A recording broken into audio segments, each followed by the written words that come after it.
freedom. And a lot of time people want to worship, but they're not willing to contribute.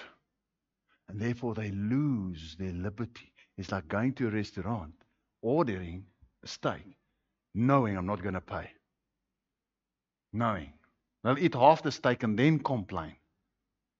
The steak's not nice. Order a man size, not ladies rump, man size. Eat half of it and then complain. Because they never had the intent, but they didn't enjoy that. You see, when we contribute,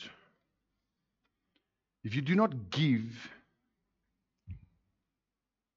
you get robbed. So here's another thing.